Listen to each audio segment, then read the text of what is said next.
Bam. There it is. I am officially a member of One United Bank, a black-owned bank. And I have to say, it feels good. Feels super duper good. Now, back in 2006, I was looking for historical information and a list popped up. And my mouth was on the floor. I didn't realize that there were still black banks in existence. It kind of blew my mind. While I was looking at that list, I noticed that there was a list on there, a bank on there that I had recognized called Seaway National Bank. I had been a member of the nation. I wasn't a member in 2006. I was inactive, but years ago, prior to that, when I had first joined, I had heard the name Seaway National Bank on many occasions. I never thought to. It never crossed my mind that was a black-owned bank, but they are. They're based in Chicago. Very interesting story about them and how they got started. But that I'm not going to tell that story. So when I saw that list, though, there was about 25 to maybe 30 black banks on there in 2006. And from looking at that list, I found a bank in California, in Los Angeles. Now, I can't quite remember if it was One United Bank or not, which is the bank I just joined. But I remember the bank had Magic Johnson. I think Magic Johnson and Janet Jackson were both shareholders of the bank that I saw. But the bank did not have an online. They didn't have an online account set up, where you could set up an online account at the time. I would have had to drive down to LA and set up the account there. Which, it is the kind of thing that a real revolutionary would do, and I'd have to say back in the day, I would have done something like that. I mean, back in the day when I was like in my 20s or 30s, but no excuse. Truth be told, when you really want to support black business, you need to go out of your way. You need to go all the way out your way. Drive past all the banks to get there. If it's a black dry cleaners, drive past all the other dry cleaners to get there. If it's a black corner store, drive past all the other corner stores to get there. That should be done. So anyway, I didn't do that, right? 2006. So now 2015 comes, it occurs to me that I still haven't joined a black bank. So I Google black banks again. And a website called blackownedbanks.com pops up. And I think that's the same site that I got the list from in 2006, but I can't remember. But the banks have shrunk. They went from approximately 30 to 21 banks now. It's 21 banks. The other banks went out of business. So I knew then that I really needed to join black banks. So I looked at their list for the one that was in California, and it was One United. So I signed up with them about a month ago. And they have an online system now where you can sign up online. I believe a lot of the other black banks on the list have the same thing. So I encourage you to join the bank, the black bank. Not only because it's black. It being black, yes, that is a good reason. That's a constructive reason. Because, well, they say, I have to tell you, I haven't tried it yet, so I don't know. But they say that black banks are more lenient and more accepting of your situation when you need a loan. In fact, One United Bank says that when all the other banks in the country, not just black banks, I'm talking about the big banks, were loaning out those subprime loans, which are the loans that were marketed to a lot of black folks, including myself. That loan, which is called an adjustable rate mortgage, which I was totally in disagreement about getting. Okay, adjustable rate mortgage, totally in disagreement about, and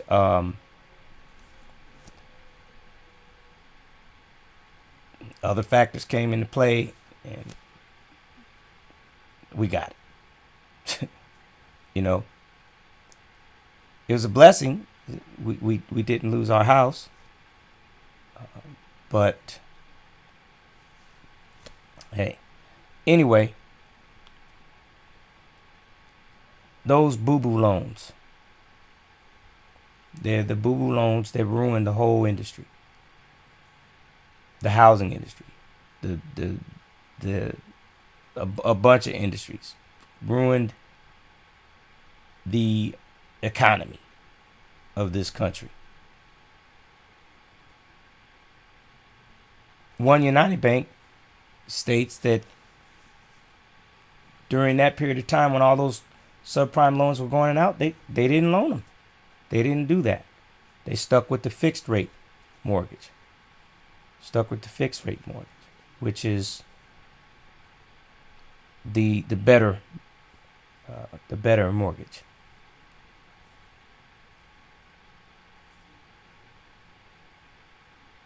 One of the staff members of One United Bank also came out with a book called, what did I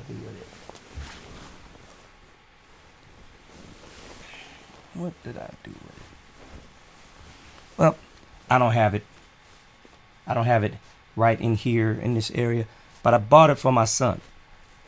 It's a book called I Got Bank. And I'll put a link in the information to this video about it. But I Got Bank, fantastic book. My son and I have been reading it together every night when he goes to bed, and I learned a lot of stuff about accounts and interest rates and CDs and money markets, all that kind of stuff, financing. I learned a lot. My financial literacy was improved from reading it. My son's financial literacy has improved. He wants a bank account. After reading the first 3 chapters, he was ready to set up a bank account. He's asking me every day now, Dad, can we get a bank account? And I will set one up for him. Now, go to Amazon. I think that's where it's at. Right now, to be honest with you, I wish that I had the book. I had a whole bunch of copies of the book so I could sell them to you. Because, instead of me sending you to Amazon, where Amazon is going to get their cut, it'd be cool if I had some of those books, and then I could direct you to my website. You could buy them from me, right? I mean, that's how we're supposed to do business, right? Yet some of you out there will say, "Oh, black black man trying to make money off us. He trying to scam us. Well, y'all don't know what the hell you want. Because the next minute, you'll be saying, we need jobs. Because our black males are unemployed. And we need jobs. I mean, isn't selling books a job? That's creating. That's making a job for myself. Okay? Don't be so hard on a brother. Or anybody else that's black, that's out there striving to try to get their hustle on in a legal way. Okay? I've done it the illegal way. I've been out there, I done sold drugs. I sold every kind of drug. Well, there's a lot of drugs that's out now that didn't exist back when I was out there, but powdered cocaine, rock cocaine, marijuana, weed. We called it weed. Crank. I think that's it. Well, all of those. I remember one time, well, that's another story too. But anyway, take it from me. I've been selling things for a long time. I'm that kid that had the lemonade stand. Me and my two partners, the Lopez brothers. Me and them, they had a lemon tree in their front yard.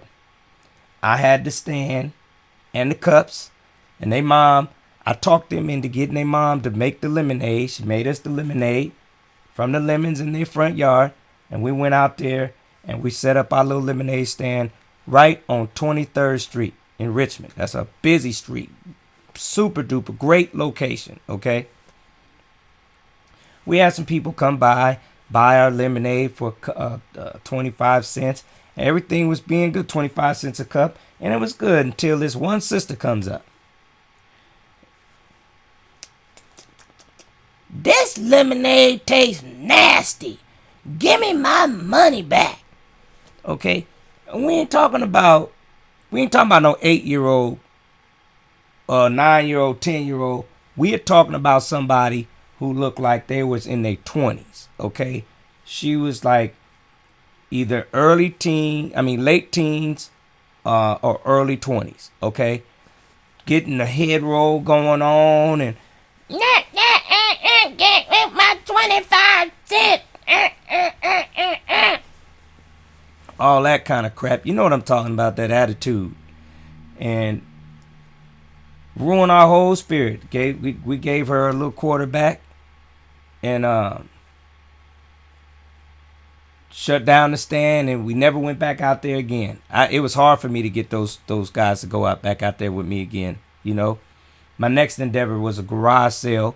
I had a garage sale at my house and called up all my friends and family to come out to the garage sale, and the only one came was my auntie Margaret Head.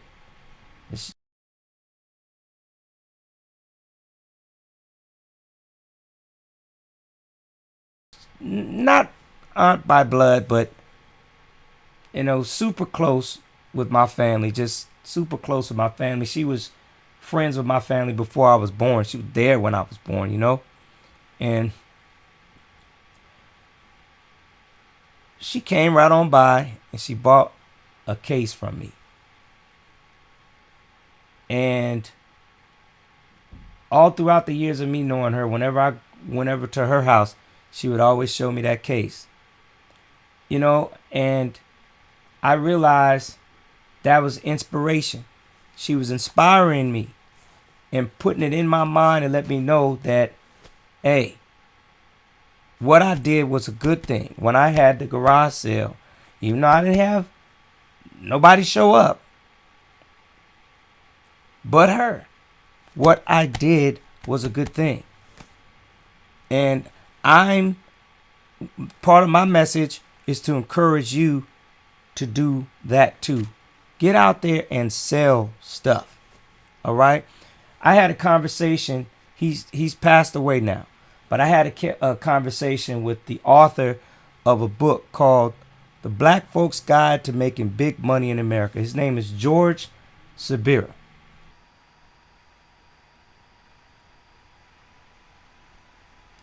And the last time I spoke with George, he was a part of this multi-level marketing campaign that a black one was called the Meta Network, which was working out pretty good, I think, until the one of the founders of it, Ken Bridges, was assassinated by the I can't remember the name, the DC sniper. You know, that's a whole nother story also. We have to talk about that. But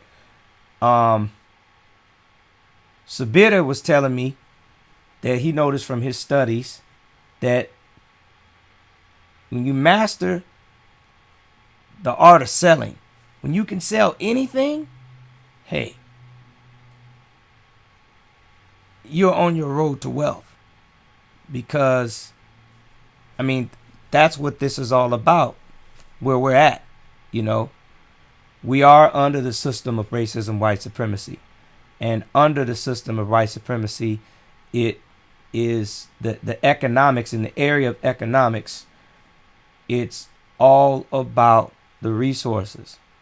And when you know how to sell those resources, you know, and if you keep your eyes on the market, when I say market, I mean the population. You keep your eyes on the population, and you look at things. You can make some money. You can get your hustle on, man. You know, like you take a holiday, for example. Cinco de Mayo just passed a few days ago. If you live in an area where you know that Cinco de Mayo is celebrated, why not go? Why not order 200 or 300 T-shirts and put the Mexican flag on there, or some Mexican colors, or the words across it, in the Cinco de Mayo. You know what I'm saying? Cinco de Mayo, or something, happy Cinco de Mayo, something just, that has to do with Cinco de Mayo, and get out there. Or around Christmas time. I know that the truth behind Christmas, the truth about Christmas, Santa Claus, Saint Nick is not, it has absolutely nothing to do with Christ's birthday. I know that Christmas is not actually Christ's birthday. They say that I have heard, or it's been said, that biblical scholars have said that Christ was actually born somewhere around the first couple of weeks of September. I was born in the first week of September, by the way. No, I'm not Christ, of course, obviously. But yeah, so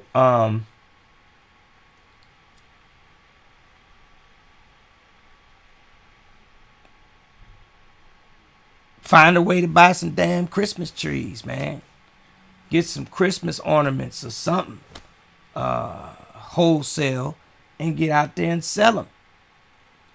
I understand, even if you don't celebrate Christmas and you got some kind of moral issues or something. Let me tell you something. I'm going to tell you something right now. You not selling anything on Christmas because of your personal beliefs is not going to stop people from believing in Christmas or celebrating Christmas. It's not going to stop them. Okay? And I'm going to tell you like they used to tell me. Because when I was in the streets, when I used to sell dope, mind you, my dad was in the Panther Party. All my family, the majority of the people that I grew up with around here in the Bay Area were what you call they were revolutionaries. They were a part of the Black Power movement.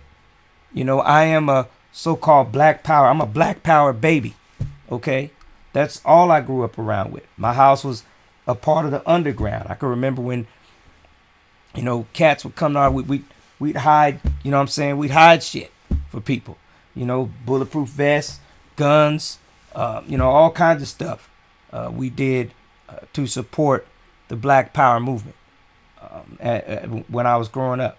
But when the 80s came around, the Black Power movement was gone. All right.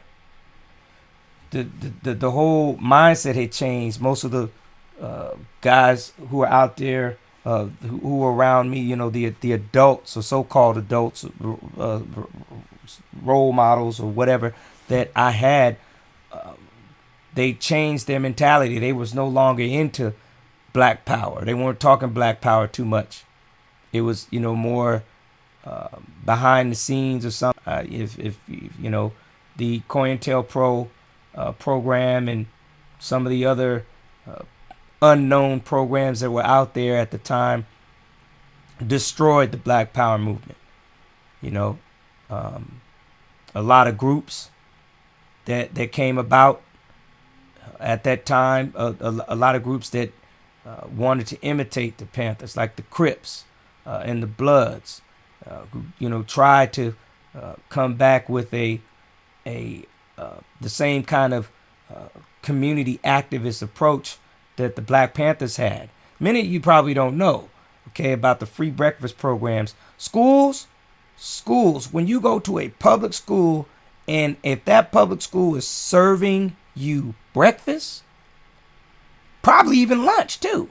If that school is serving you breakfast or lunch, do you know that was because of the Black Panther Party, the original Black Panther Party? Prior to that, you was responsible for bringing your own food to school if you had to, okay? But the Panthers realized that here in the Bay Area, they realized that that the youth, when they would go to school hungry, they couldn't focus on doing their work because they was hungry. So they came up with that free breakfast program. There's a bunch of other programs that they had too. Panther schools, where they were educating the youth. I didn't go. I always wanted to go. I always wanted to go in there, but I don't think I ever mentioned it to my folks, and I don't know why, but you know, my folks had me in Berkeley schools, so I guess that was good enough for them at the time. I don't know. But anyway, well,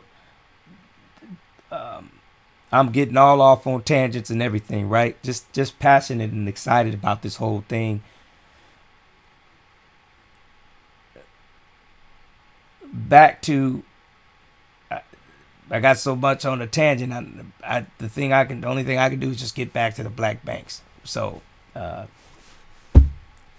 if whatever I mentioned that I forgot about right now, whatever it was I mentioned, just reply in the comments, and maybe I'll make another video about it if it seemed if some of what I was just talking about seemed interesting to you. But okay, so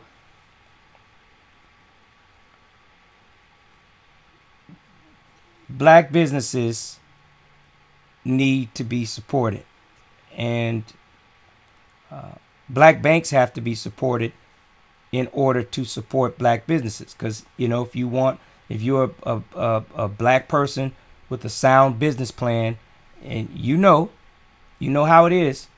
Well, I want to say another thing also, though. Aside from that, I'm gonna say what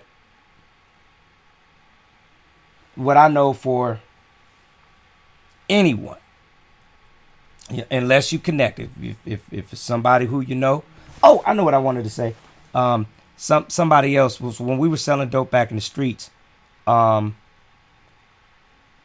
I wanted to cross my mind, if it crossed my mind to get out because I knew what I was doing was incorrect. I knew I shouldn't have been selling dope to my people, or I wasn't just selling dope to black folks. I was selling dope to anybody that wanted it, but it was mainly to black folks. The thing about it is that I always knew it was incorrect. I had a job, I had a job, but I needed to make extra money, and because I had all these goals, I wanted to buy real estate and open up a whole bunch of different businesses all around Richmond. But I just did not at the time. I really did not know how to manage my money, So all that money I had going, even though I had I had the dream, I never really sat down and had the plan to make the dream into a reality. So the money that I had, I just blew it on stuff, on it's stupid stuff, But anyway,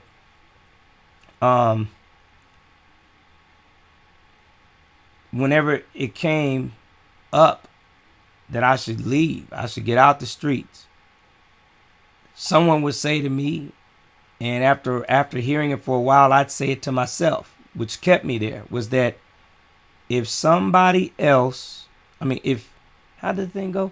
If you leave, somebody else is just going to come along and take your place anyway, so you might as well stay there and keep getting the money. Okay?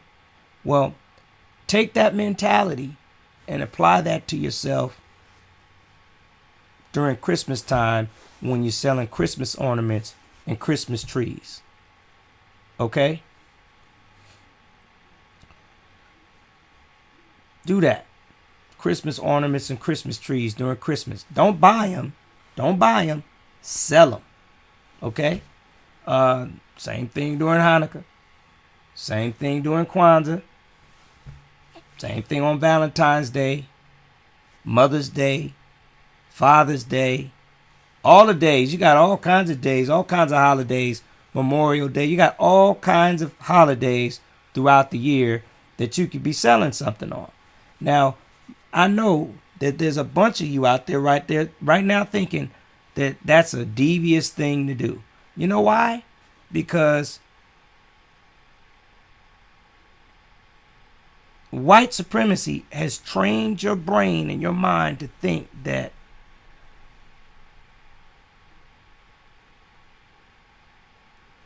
a black male trying to make some money like that on his own is a scam artist. But now one of you is concerned about the owners of Walmart, the Walton family, or whoever it is that owns Target, or any of the other big retail stores that are out there right now, who are in the local areas selling stuff around the holidays that people go right on in and buy. Those people are billionaires, okay? And yet here it is, a whole sea full of black males out there who have no income. They have no money coming in on a regular basis, but who are constantly creating situations where there's a lot of outgo, meaning they got a whole lot of situations where they need to have money. They got bills that they need money to pay off, but they don't have no income. Who could possibly be under so much stress that it comes across their mind to either go out there and sell some dope, rob a bank, rob you, or break into your house and steal your shit to go pawn it off at the pawn shop. I mean, balance it out. Which one do you want? Which one do you want? Which one? The thief that's gonna knock you in your head and rob you of your $200, or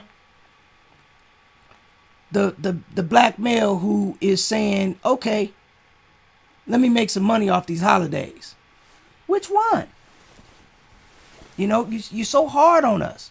It's like the whole world. I mean, the whole world is super duper hard on the black male. You put the black male in between a rock and a hard place. He's damned if he does, and he's damned if he doesn't. You know? He's just damned any damn way. You know? So my message to the black male is, if you damned, be damned, and do what the hell you gotta do to improve your situation. As long as what you're doing is constructive. Hey, if the white man says it's legal, I mean, what else? What else you gonna do? What else you gonna do? You know that the white supremacists are the biggest drug dealers on the planet. They're the biggest robbers on the planet. The biggest stealers and thieves on the planet. Yet and still they use their deceptive propaganda to keep your eyeballs focused on me and what I'm doing. Okay? So, join One United Bank and forget about all that bullshit that's surrounding the bank. You may not have heard it, but you may see it when you Google it. The Maxine Waters situation, Congresswoman Maxine Waters, and that whole high-tech attempted high-tech lynching, which she got out of. They tried to put the noose around her neck, and she threw that shit right off. So just do the research. Maybe I might, if I get enough requests in the comments, maybe I could do a video on that as well. There is a list of black banks attached here. Once again, the list was 30 black banks in 2006, or approximately 30. And now it's at 21. So we can't let any more of them just go out of business. I mean, you can, but if you do, guess what?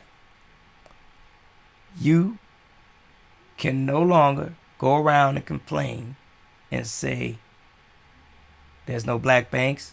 You can't go around and complain and say you didn't do it, that you didn't, that you can't go around and complain that there are no black banks, and you definitely can't blame it, the reason that there are no black banks, on white folks. You ain't gonna be able to do that. You ain't gonna be able to blame it on them. The racist white supremacists control the banking industry, yes. They control everything. So, ultimately they are to blame for every non-constructive thing that happens in the system of white supremacy, because they're in charge of the system. Anytime there's a problem, you got to go see the person in charge, because the person in charge is the shot caller. They're the ones who can fix the problem. If the problem is there and you keep telling them about the problem and the problem's not getting fixed, it's because they don't want to fix it. Okay? So, that list will be posted at the end of this video. If you like this video, please hit that thumb. Hit that thumb for me, please. And also subscribe. I need subscribers. I need 10,000 subscribers so I can get down to LA, because YouTube has a studio that I can use. If I can get 10,000 subscribers. Let me see. Anything else I want to talk to you about? Nothing else at this time, but we'll talk. Stay strong in the struggle to replace racism, white supremacy with justice.